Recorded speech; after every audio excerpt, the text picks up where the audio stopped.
आदाब, मुनसिफ न्यूज में आपका इस्तकबाल है। मैं हूं आपके साथ सैयद अनवारुल्लाह गौरी। बढ़ते हैं खबरों की तफसील की जानिब, लेकिन उससे पहले एक नजर हेडलाइंस पर। सुर्खियों को पेश करने में ताउन किया है डॉक्टर ऑर्थो ऑयल के साथ साथ डॉक्टर ऑर्थो कैप्सूल्स साथ लेना ना भूलें। मध्य प्रदेश के भोजशाला पर सुप्रीम कोर्ट का बड़ा फैसला। अदालत ने बसंत पंचमी की पूजा और नमाज दोनों की दी इजाजत।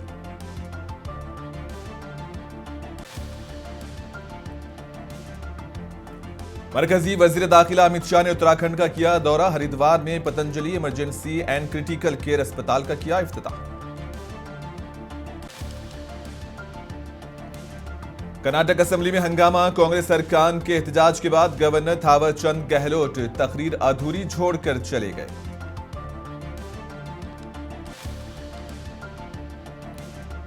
जम्मू कश्मीर किश्तवाड़ जिले के बालाई इलाके में एनकाउंटर। सिक्योरिटी फोर्सेज और दहशतगर्दों के दरमियान फायरिंग। इलाके में सर्च ऑपरेशन जारी।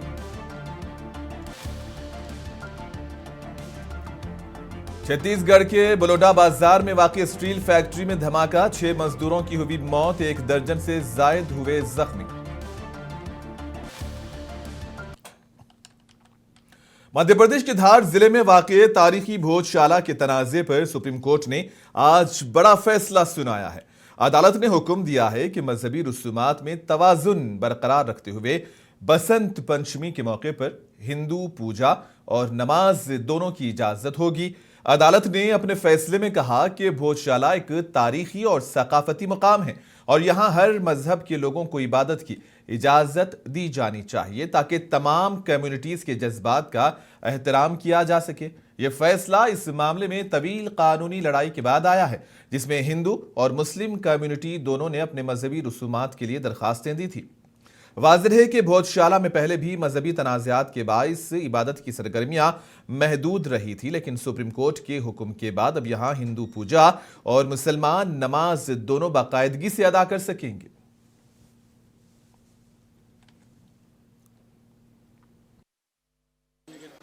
देखिए, आज का जो आदेश है माननीय सर्वोच्च न्यायालय मुख्य न्यायाधीश के त्रिसदस्यीय बेंच का, वो बहुत ही ऐतिहासिक फैसला है। जो भोजशाला का मामला पिछले 4 साल से माननीय सर्वोच्च न्यायालय में लंबित था, आज उसका पटाक्षेप करते हुए माननीय सर्वोच्च न्यायालय ने हिंदू पक्ष के एक एप्लीकेशन का, जिसको बसंत पंचमी के दिन, आज का जो इस बार का जो बसंत पंचमी वो शुक्रवार को पड़ रहा है और उस भोजशाला के कैंपस में मस्जिद भी है, तो जुमे की नमाज भी अदा होगी। तो लॉ एंड ऑर्डर को देखते हुए हम लोगों ने मांग की थी कि इस शुक्रवार को वहां नमाज अदायगी का मौका नहीं मिलना चाहिए, उससे लॉ एंड ऑर्डर खराब होगा। लेकिन आज additional solicitor general of India और एडवोकेट जनरल मध्य प्रदेश दोनों ने ही बयान दिया कि हम लोग मुस्लिम पक्ष के लिए अलग से एक जगह को आइडेंटिफाई कर देंगे कैंपस में ही, और उनके लिए अलग से प्रवेश द्वार होगा।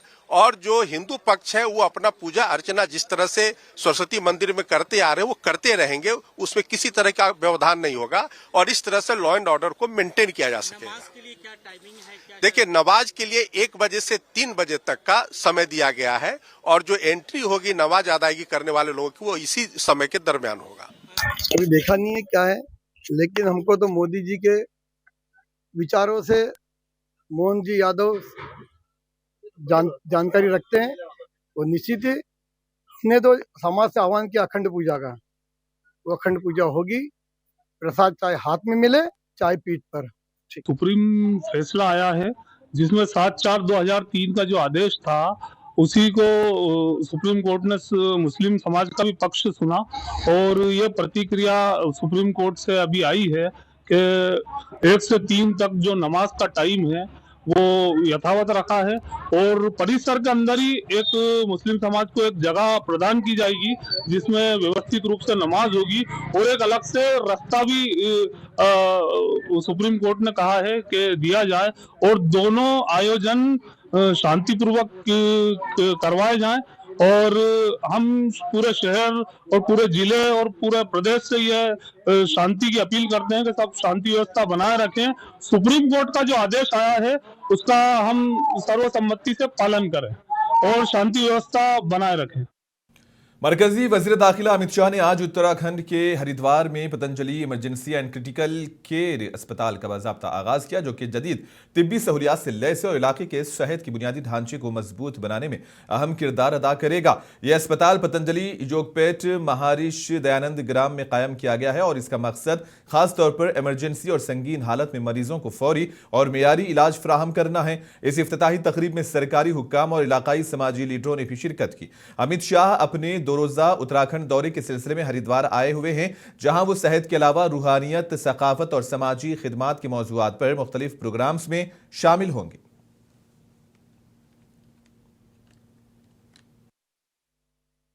माने ऋषिकेश से लेकर के, दिल्ली से लेकर के, गुवाहाटी से लेकर के और जम्मू कश्मीर से लेकर के और भोपाल से लेकर के 10 एम्स में तो हम ज्वाइंट रिसर्च कर रहे हैं और ऑस्ट्रेलिया, यूरोप और अमेरिका सहित पूरी दुनिया के 25 बड़े मेडिकल इंस्टीट्यूशंस के साथ में मिलकर के वैश्विक स्तर का रिसर्च पतंजलि कर रहा है। इसके लिए जोरदार अभिनंदन होना चाहिए। माने ऋषिकेश से लेकर के दिल्ली।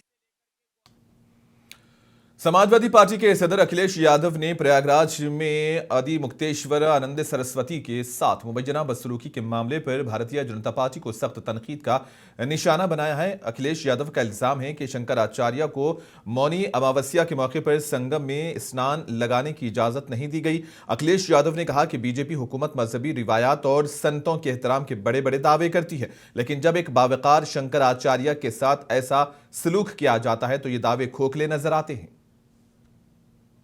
भारतीय जनता पार्टी चल रही है, पूजनीय शंकराचार्य जी का पूरा सम्मान होना चाहिए और अगर शंकराचार्य जी का ये सम्मान नहीं कर रहे हैं, गंगा स्नान या उस पावन स्थल पर उनके स्नान के लिए रोका जा रहा है, तो इससे बड़ा अधर्म क्या हो सकता है।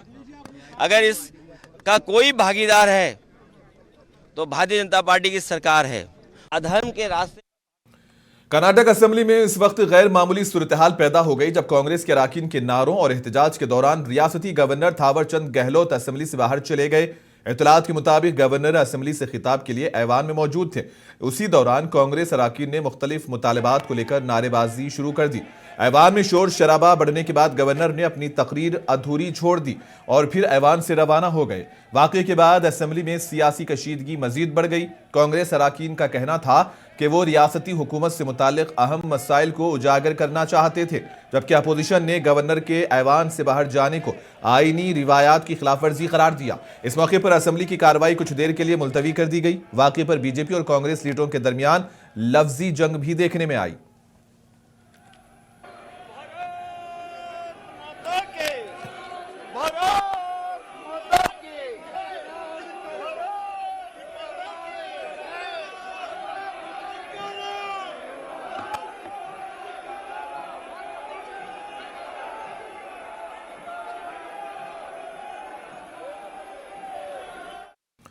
कर्नाटक के वजीर प्रियांक खड़गे ने गवर्नर थावरचंद गहलोत को शदीद तनकीद की है। उन्होंने कहा है कि गवर्नर ने हुकूमत का मुकम्मल खिताब पढ़ने से इनकार करके आइन की खिलाफवर्जी की है।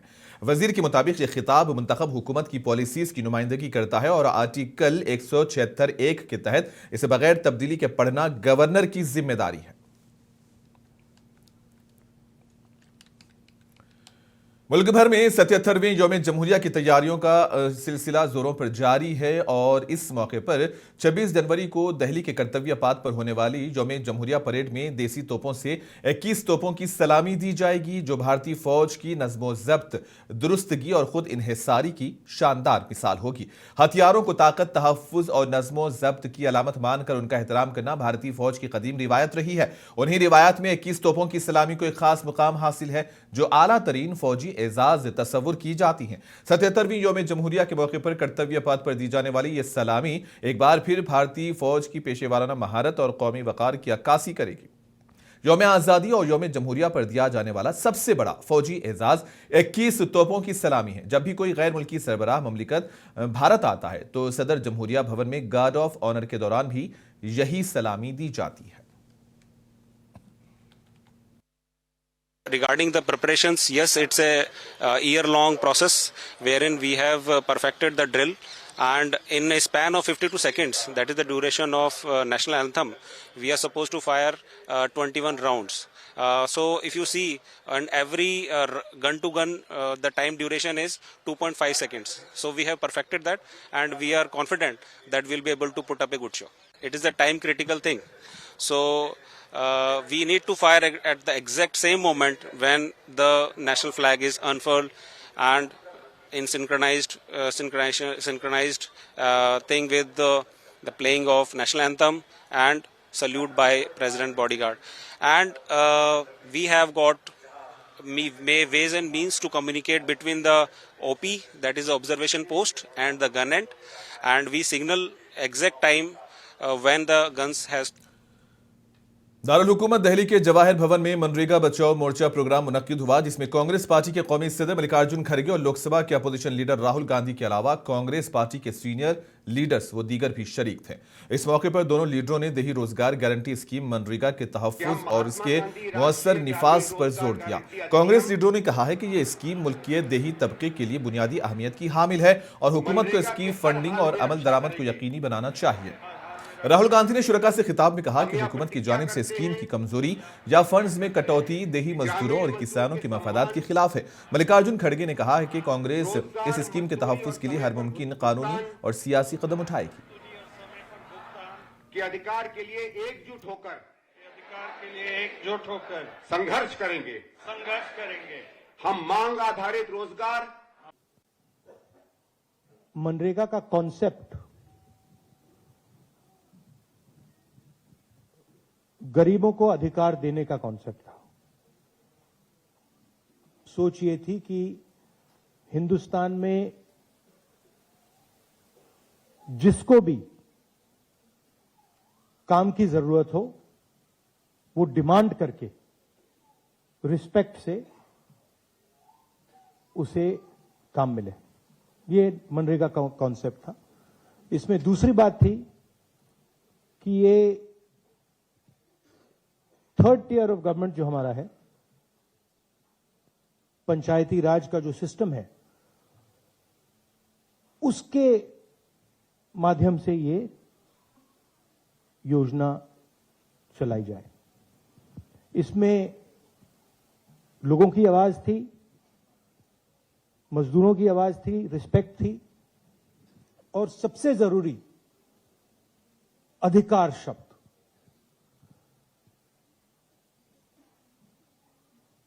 हर गरीब व्यक्ति को इस योजना ने रोजगार का अधिकार दिया। अब उस कॉन्सेप्ट को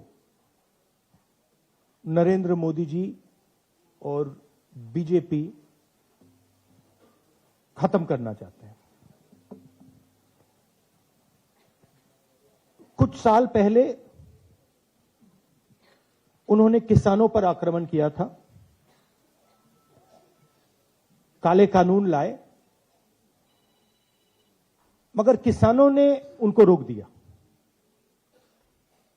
मुझे याद है पार्लियामेंट में और सड़कों पे किसानों ने नरेंद्र मोदी पर दबाव डालकर, हम सब ने नरेंद्र मोदी और सरकार पर दबाव डालकर उस कानून को, उन कानूनों को रद्द कर दिया।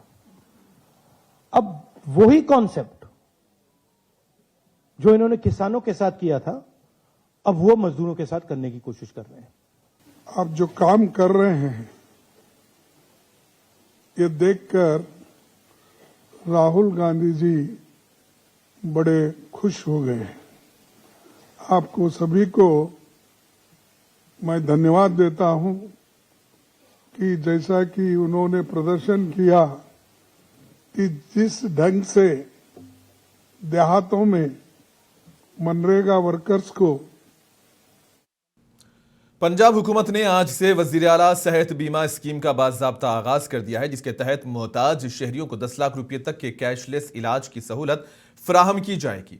वजीर आला ने कहा कि यह स्कीम खास तौर पर कम आमदनी वाले खानदानों और गरीब शहरियों के लिए है, ताकि वो महंगे इलाज और अस्पताल के अखराजात के बोझ से महफूज रह सकें। और इस स्कीम के तहत सरकारी और निजी अस्पतालों में दाखिला, सर्जरी और दीगर अहम इलाज की सहूलियात बगैर नकद अदायगी के दी जाएंगी। हुकाम ने बताया कि स्कीम में सैकड़ों बीमारियों और अस्पताल की खिदमात को शामिल किया गया है और शहरी पॉलिसी कार्ड या ऑनलाइन रजिस्ट्रेशन के जरिए कैशलेस इलाज हासिल कर सकेंगे। मंत्री सेहत योजना का आज से शुरुआत हो रही है और 10 लाख तक का 10 लाख रुपए तक का हर लोगों का हरेक जो पंजाब का है, एवरी रेजिडेंट जो पंजाब का है उसका इलाज जो है मुफ्त होगा। मैं समझता हूँ पंजाब के लोगों के लिए एक बहुत ही बड़ी खबर है ये उनके लिए, क्योंकि मैं तो यही अरदास करता हूँ कोई बीमार ना हो, पर लेकिन यदि कोई गरीब अमीर कोई भी बीमार पड़ जाए तो उसके लिए पंजाब सरकार 10 लाख। दिल्ली की एक अदालत ने 1984 के सिख मुखालिफ फसादात से जुड़े एक मामले में बड़ा फैसला सुनाया है। जनकपुरी और विकासपुरी इलाकों में तशद्दुद के केस में अदालत ने साबिक कांग्रेस रहनुमा सज्जन कुमार को बरी कर दिया है। इस फैसले के बाद सज्जन कुमार ने राहत की सांस ली है।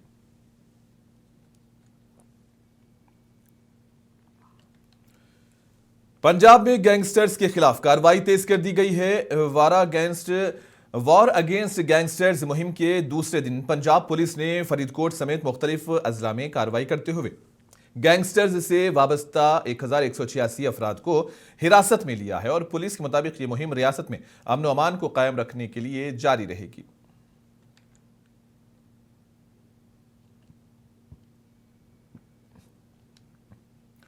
मरकजी बजट 2026 को लेकर मुंबई के धारावी में चमड़ा सनत से वाबस्ता ताजिरों की नजरें हुकूमत पर टिकी हुई हैं।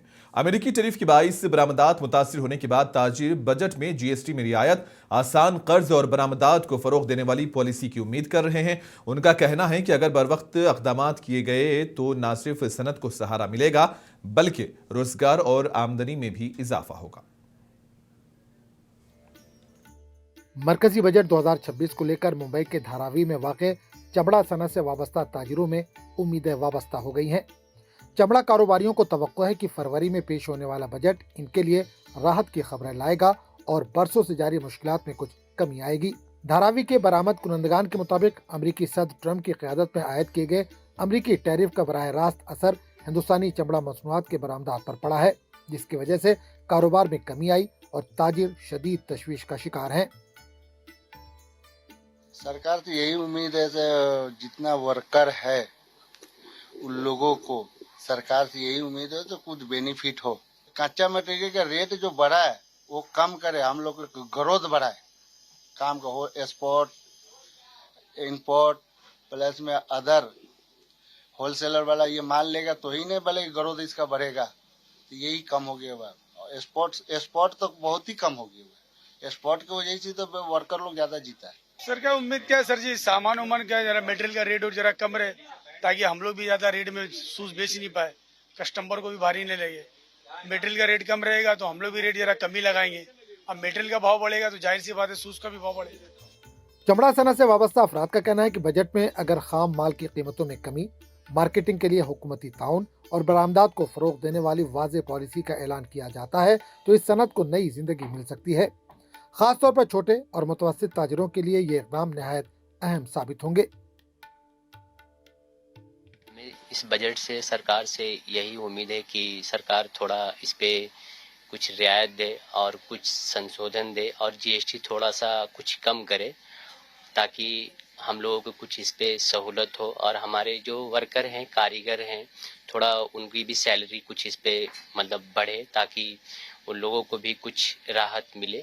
सरकार से उम्मीद ये है फर्स्ट ऑफ ऑल सर कि अभी जो बजट आएगा तो हमारे लिए कुछ एक्सपोर्ट इंसेंटिव लेकर आएँ और कुछ ऐसे जो एक्सपोर्ट में रिटेल एक्सपोर्ट में बहुत सारी कॉम्प्लिकेशंस होती हैं, ये अपना एक्सपोर्ट EBRC वगैरह क्लियरेंस करने के लिए बैंक से AD से, तो उसमें बहुत ज़्यादा प्रॉब्लम आ रहा है। तो उसको एकदम स्ट्रीमलाइन सिंप्लीफाइड प्रोसेस करें ताकि मेरे जैसे जो भी कस्टमर्स हैं, जो भी रिटेल एक्सपोर्टर हैं, वो बैकलॉग में बैंक के पास ना रहे, वो जो भी डेटा है वो क्लियर होते जाए।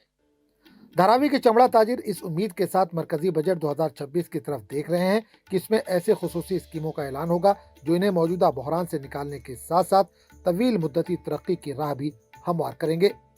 ब्यूरो रिपोर्ट, मुंसिफ टीवी।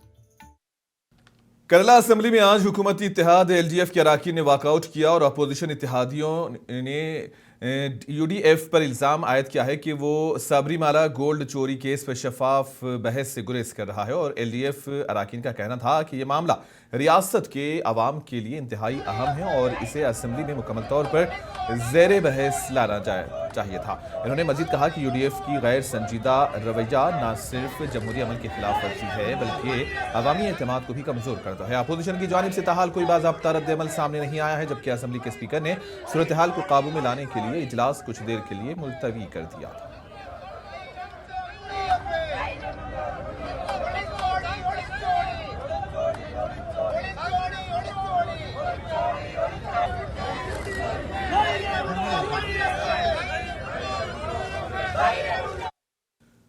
जम्मू कश्मीर के किश्तवाड़ जिले के बालाई इलाकों में सिक्योरिटी फोर्सेज और महसूर दहशतगर्दों के दरमियान एक बार फिर ताज़ा तसादुम शुरू हो गया है। हुक्काम के मुताबिक ये झड़प जारी तलाशी ऑपरेशन के दौरान सामने आई है। अहलकारों ने बताया कि यह ऑपरेशन इतवार के रोज सुन्नर गांव सिंहपुरा के करीब चेत्रु बेल्ट में शुरू किया गया था। हुक्काम के मुताबिक आज सुबह सिंहपुरा के घने जंगलात में छुपे दहशतगर्दों के साथ दोबारा से राब्ता कायम हुआ, जिसके बाद दोनों जानिब से शदीद फायरिंग शुरू हुई और आखिरी इत्तलात तक फायरिंग का सिलसिला जारी था। सिक्योरिटी फोर्सेस दहशतगर्दों को बेअसर करने की कोशिशों में मसरूफ हैं। हुक्काम का कहना है कि 2 से 3 दहशतगर्द इस इलाके में महसूर हैं, जिनका ताल्लुक मुबैना तौर पर पाकिस्तान में कायम दहशतगर्द तंजीम जैश-ए-मोहम्मद से बताया जा रहा है। इलाके में सिक्योरिटी सख्त कर दी गई है और ऑपरेशन भी जारी है।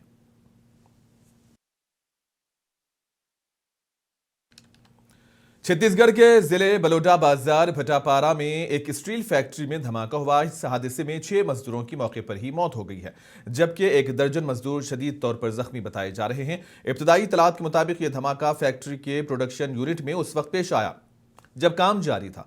धमाके की आवाज दूर दूर तक सुनी गई और फिर फैक्ट्री में अफरा तफरी मच गई।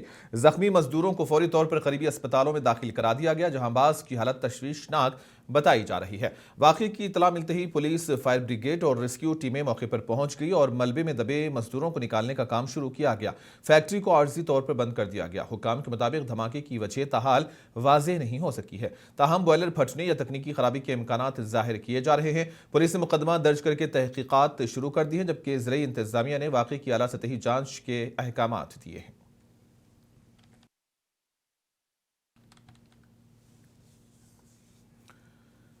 झारखंड के देवघर जिले में एक बड़ा हादसा टल गया जब एक पैसेंजर ट्रेन ने रेलवे क्रॉसिंग के करीब एक ट्रक और मोटरसाइकिल को टक्कर मार दी। खुशकिस्मती से इस हादसे में कोई जानी नुकसान नहीं हुआ। हुकाम के मुताबिक यह वाकया उस वक्त पेश आया जब ट्रक और मोटरसाइकिल रेलवे क्रॉसिंग अबूर करने की कोशिश कर रहे थे कि इसी दौरान तेज रफ्तारी से आती पैसेंजर ट्रेन ने दोनों गाड़ियों को अपनी जद में ले लिया। टक्कर के बाद इससे ट्रक और मोटरसाइकिल को नुकसान पहुंचा, ताहम ट्रेन में सवार तमाम मुसाफिर महफूज रहे। हादसे की इत्तला मिलते ही रेलवे हुक्काम और मुकामी पुलिस मौके पर पहुंच गई और फिर हालात को काबू में लिया। कुछ देर के लिए रेलवे ट्रैफिक मुतासिर हुई, जिसे बाद में बहाल कर दिया गया।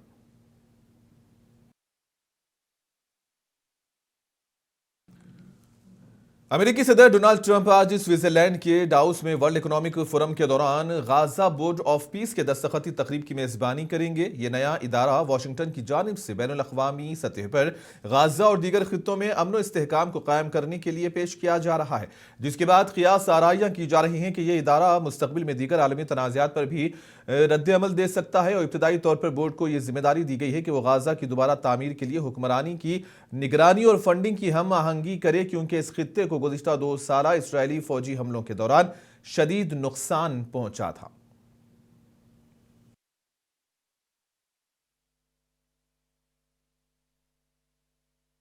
So the Board of Peace will work less about peace at the moment as such.